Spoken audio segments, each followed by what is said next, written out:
Don't leave us like everyone else, please. Don't go, a small, trembling voice whispered in the dimly lit nursery. The boy, no older than 8, clutched his twin sister's hand as if she were his only anchor in the world. Their wide eyes, glassy with tears, searched the face of the woman standing by the door. The woman, tired yet graceful, skin rich and warm as the earth, with a softness carved by struggle and strength, paused, her hand still on the doorknob.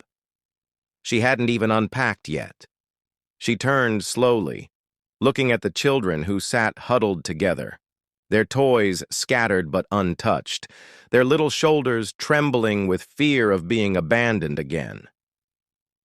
"I'm not here to leave," she said gently, her voice deep but soothing, like a lullaby that carried the weight of promises kept.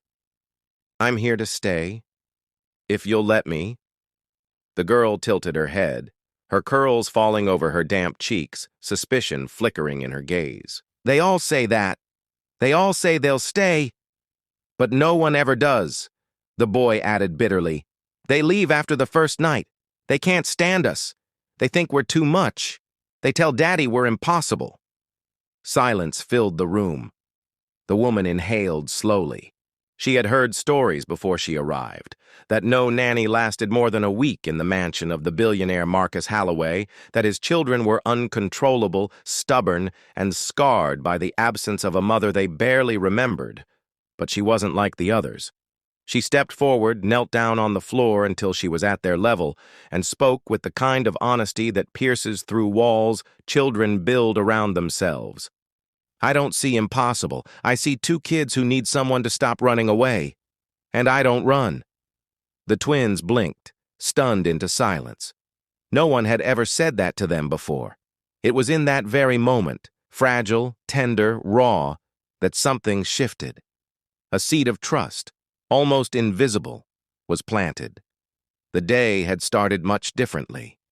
Marcus Holloway paced in his massive living room, the chandeliers above glowing like cold stars.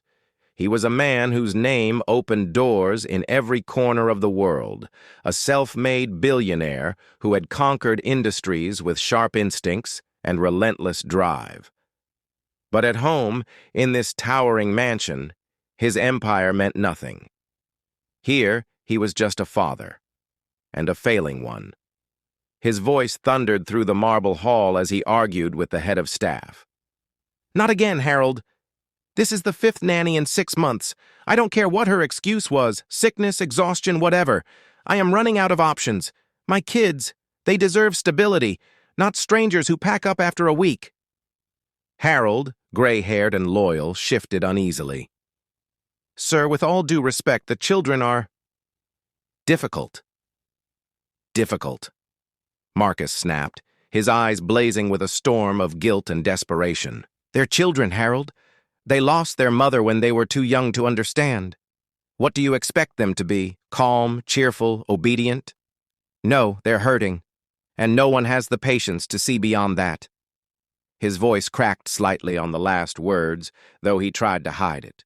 For all his wealth, Marcus had never been able to buy back peace in his own home. It was then that Harold cleared his throat and spoke cautiously. "There is one woman. She's not like the others. She isn't from an agency. She comes recommended by someone I trust. Her name is Grace."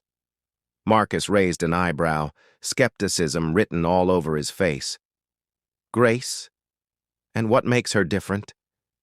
"She's been through storms of her own, sir," Harold replied quietly. "And people like that, they don't scare easy." That afternoon, Grace arrived. She was not polished like the others who had walked through the mansion doors. Her clothes were simple, her shoes worn, her resume not filled with fancy credentials. But when Marcus looked into her eyes, he saw something no paper could capture: resilience.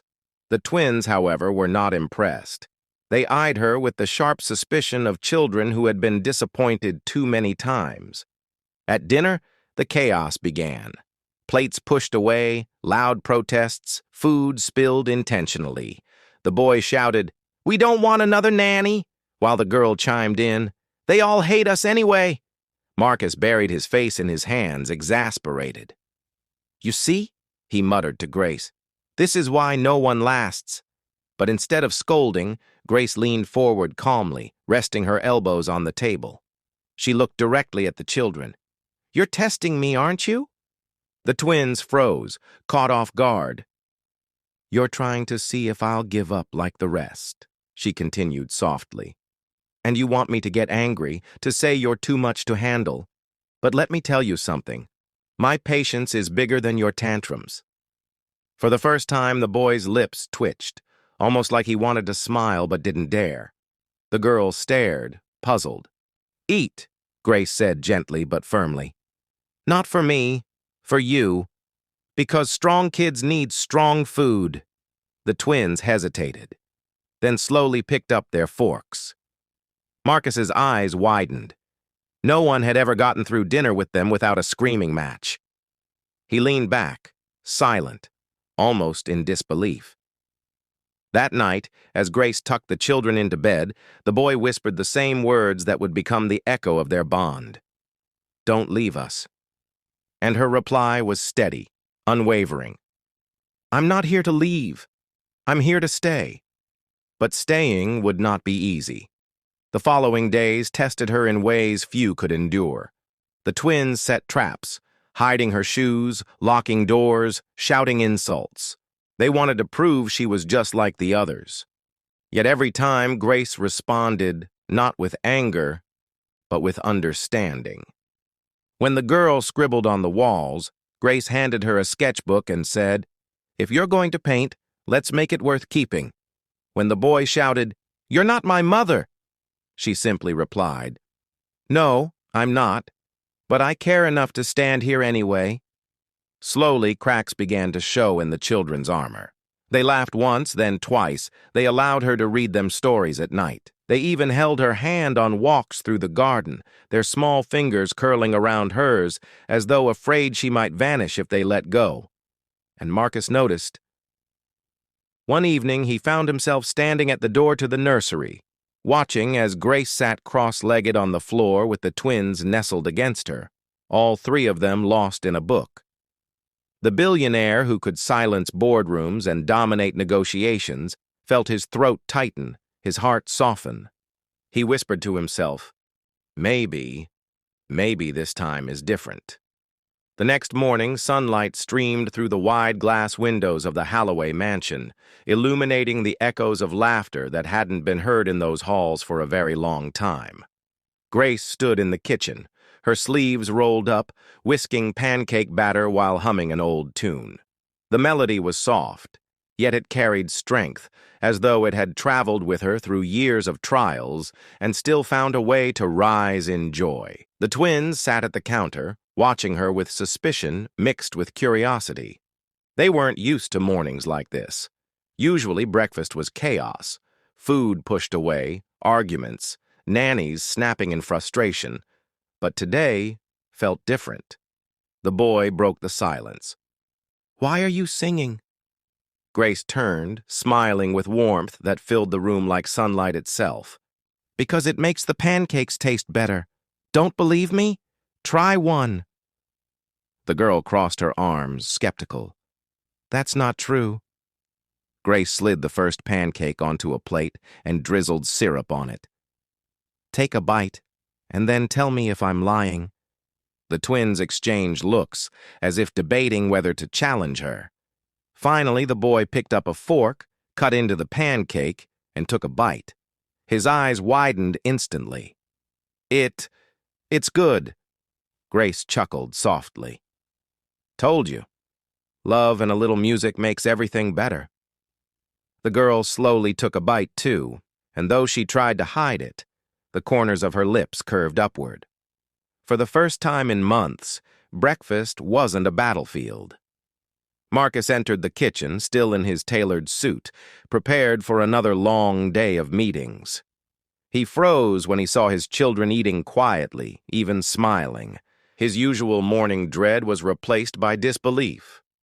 "What's this?" he asked, half joking but half stunned.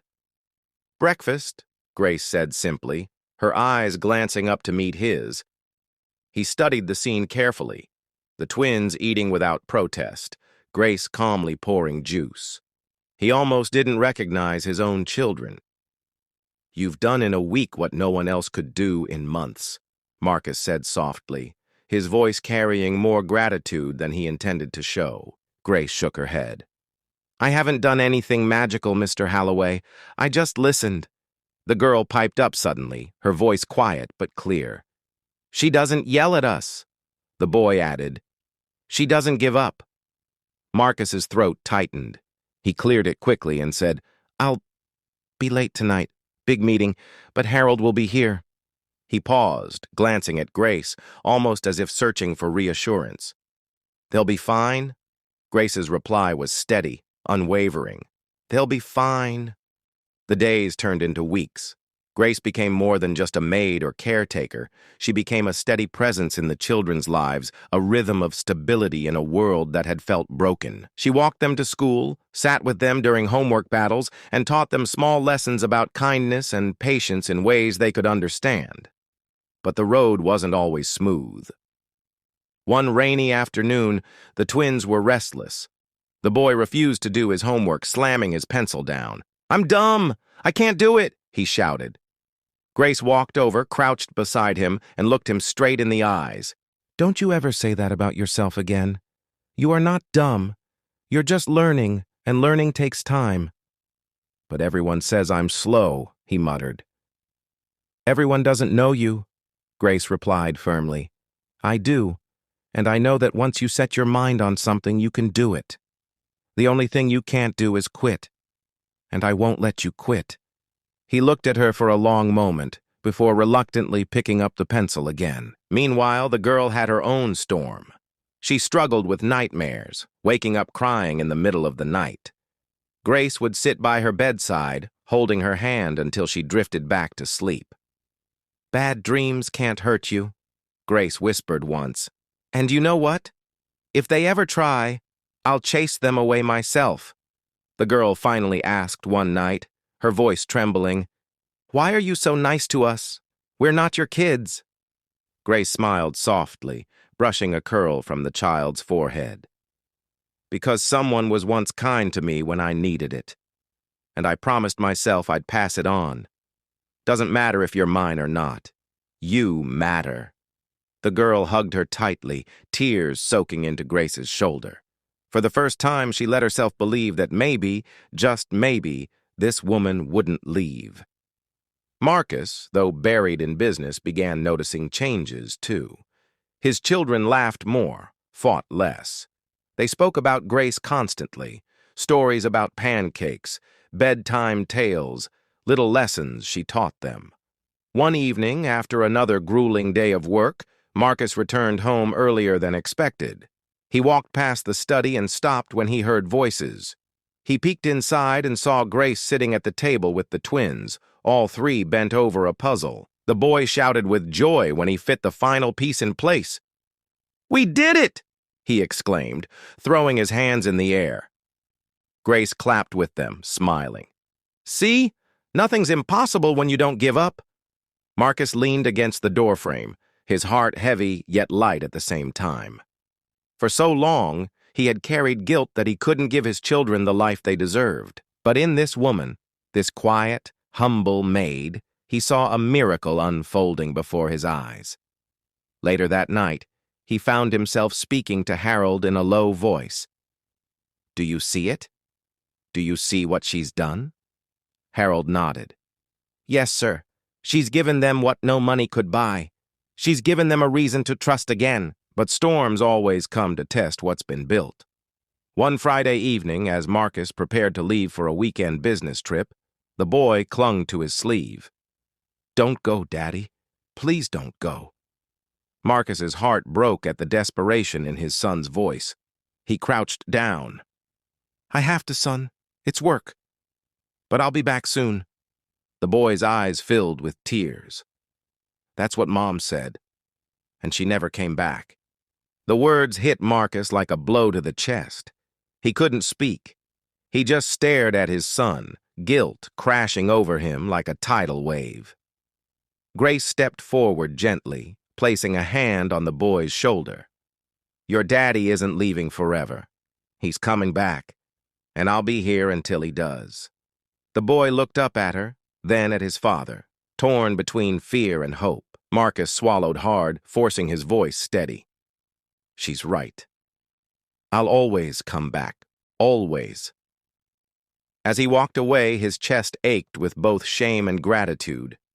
Shame that he had failed to ease their pain, and gratitude that Grace was there to catch them when he couldn't. That weekend, a storm raged outside the mansion. The twins were frightened by the thunder. Grace sat with them in the living room, pulling a blanket over all three of them. "Why does it sound so scary?" the girl asked, covering her ears. "Because storms are loud," Grace said gently. "But they don't last forever. You just have to wait them out. And while we wait, we can make it less scary." She began telling them a story about a little bird caught in the rain who learned to sing louder than the storm. Her voice rose above the thunder, weaving warmth into the cold night. The children pressed closer to her, their fear melting into comfort. And when Marcus returned 2 days later, he found them all asleep on the couch, the storm outside gone, but the calm inside stronger than ever. He stood in the doorway, staring at the sight of his children safe in Grace's arms, and whispered words he had never said before. "Maybe she's not just here for them. Maybe she's here for me, too." The mansion was quieter now, almost peaceful. Weeks had passed, and for the first time in years, the twins were thriving. They laughed more, argued less, and even spoke about their mother without shutting down in pain. Grace had done something no one thought possible. She had brought light back into a house that had been shadowed with grief. But peace has a way of being tested at the most fragile moments. One late afternoon, Marcus returned home early from work, his face pale with stress. He had just come from a meeting where whispers spread about his children's behavior at school. He stormed through the halls, his footsteps echoing like thunder, until he reached the playroom. There he found the twins with paint scattered everywhere, on the walls, the furniture, and their clothes. Grace was kneeling beside them, helping the girl mix colors, her voice calm as always. Marcus froze at the doorway, rage bubbling. "What is going on here? Look at this mess! This is unacceptable!" The twins flinched instantly, fear flashing in their eyes. The boy stepped back, trembling. "We're sorry, Daddy. We didn't mean to." Marcus's voice cracked like a whip. "Do you know how hard I work to give you everything? And this is how you repay me?" Grace stood slowly, her gaze steady, her tone calm but firm. "Mr. Halloway, stop!" He turned to her, anger brimming. "Stop? You think I should stand here and let them destroy my home?" "No," Grace said softly but with unwavering strength. "But you should stand here and see what they were really doing." She pointed to the wall. In messy, colorful strokes, the twins had painted a picture, 3 figures holding hands beneath a bright sun. The lines were uneven, the colors clumsy, but the meaning was clear. "It's us," the girl whispered, her voice shaking. "We just wanted to make a family picture. Because we don't have one." The room fell silent. Marcus stared at the painting, his anger dissolving into guilt and sorrow. His chest tightened, his breath caught in his throat. He crouched down, looking at his children with eyes that glistened. "I'm sorry," he whispered. "I didn't see. I didn't understand." The boy looked up at him cautiously. "You're not mad?" Marcus shook his head, pulling both children into his arms. "No, son. I'm proud. I'm proud of you both." Grace stood quietly, watching the moment unfold. Her heart swelled, not because she wanted recognition, but because she knew. This was what the children had needed all along. Not just discipline, not just care, but to be seen. Truly seen. From that day, Marcus changed. He still worked hard, but he made space for his children in ways he never had before. He took dinners with them, listened to their stories, even sat with them while they did homework. And always, Grace was there, steady as a heartbeat, guiding them all. But the ultimate test came one evening when the twins overheard a conversation they weren't meant to hear. A distant relative, visiting out of obligation, had sneered at Grace. "You're really letting the maid raise your children, Marcus? A woman with no degree, no pedigree, nothing but struggle written all over her?" Grace, standing nearby, lowered her eyes, silent but not ashamed. The twins burst into the room before Marcus could reply. The boy shouted angrily, "She's not just the maid, she's our family." The girl added, her small fists clenched. "She stayed when nobody else did. She loves us when no one else wanted to try. She's not nothing. She's everything to us." Marcus's eyes burned with pride and gratitude. He stood tall, his voice firm. "You're right. Grace is more than I could have asked for. And if anyone has a problem with that, they can leave this house immediately." The relative left in stunned silence. The twins clung to Grace's hands, their faces fierce with loyalty. Tears welled in her eyes, but she only smiled and whispered, "I told you. I don't run." Time passed, and the mansion transformed. Where once it had been cold and silent, now it pulsed with warmth. Grace had not only changed the children, she had changed Marcus too. The man who once drowned in his work to escape his pain had learned to be present, to cherish what truly mattered. One evening, as the sun dipped low, Marcus approached Grace in the garden where the twins were playing. His voice was low, heavy with emotion. "You saved them, and you saved me." Grace shook her head gently. "I didn't save anyone, Mr. Halloway. They saved themselves. I just reminded them they could." He looked at her, his voice thick. "No one ever stayed. No one ever believed they could be loved through the chaos. You did the impossible." Grace smiled softly. "There's no such thing as impossible when love is involved." And that night, as the twins drifted off to sleep with smiles on their faces, the mansion finally felt like a home again. Not because of wealth or grandeur, but because kindness had rooted itself in its walls. The story of a black maid who was once underestimated, who walked into a broken home and stitched it back together, became a quiet legend inside those walls. Not because she was extraordinary by birth, but because she chose to stay when no one else would. And so the story closes with one truth. Sometimes the greatest acts of strength are not loud or heroic. They're the small, patient choices to stay when leaving would be easier. Think about it. How many times in life do we walk away from difficult people, hard moments, or messy situations simply because it feels easier? Yet it is often in staying, in choosing patience over frustration, love over anger, that the impossible turns into something beautiful. Just like Grace with those children. If this story touched your heart, remember, every act of kindness, no matter how small, has the power to change someone's world. Stay when others leave, believe when others doubt, love when others give up. That's how impossible things happen. Thank you for watching. Don't forget to subscribe to the Black Saga, drop a comment, and like this video. And share it with someone who needs a reminder that love, patience, and kindness can change everything.